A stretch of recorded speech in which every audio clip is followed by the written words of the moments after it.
జిల్లాలోని పులివెందుల ఒంటిమిట్ట జడ్పీటీసీ ఉప ఎన్నికల్లో టీడీపీ అభ్యర్థులు తన ప్రత్యర్థులపై అధిక మెజారిటీతో ఘన విజయం సాధించారు. ఈ నెల 12వ తేదీన ఆయా జడ్పీటీసీ స్థానాలకు ఎన్నికల పోలింగ్ నిర్వహించగా 2 స్థానాల్లో కూడా వైసీపీ, టీడీపీ అభ్యర్థులతో పాటు మొత్తం 11 మంది అభ్యర్థులు బరిలో నిలిచారు.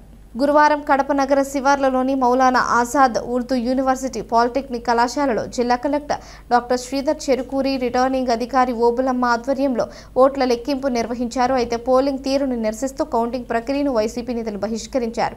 కాగా పులివెందుల ఉప ఎన్నికల కౌంటింగ్ 10 టేబుళ్లు ఏర్పాటు చేసి 1 రౌండ్లో లెక్కింపు పూర్తి చేయగా ఒంటిమిట్ట కౌంటింగ్ కూడా 10 టేబుళ్లు ఏర్పాటు చేసి 3 రౌండ్లలో ఓట్ల లెక్కింపు నిర్వహించారు. పులివెందులలో టీడీపీ అభ్యర్థి మారెడ్డి లతారెడ్డి తన ప్రత్యర్థి వైసీపీకి చెందిన హేమంత్ రెడ్డిపై 6033 ఓట్ల అత్యధికతో గెలుపొందారు. అలాగే ఒంటిమిట్టలో టీడీపీ అభ్యర్థి ముద్దు కృష్ణారెడ్డి తన సమీప ప్రత్యర్థి వైసీపీకి చెందిన ఎరిగంరెడ్డి సుబ్బారెడ్డిపై 6267 ఓట్ల ఆధిక్యతతో విజయం సాధించారు.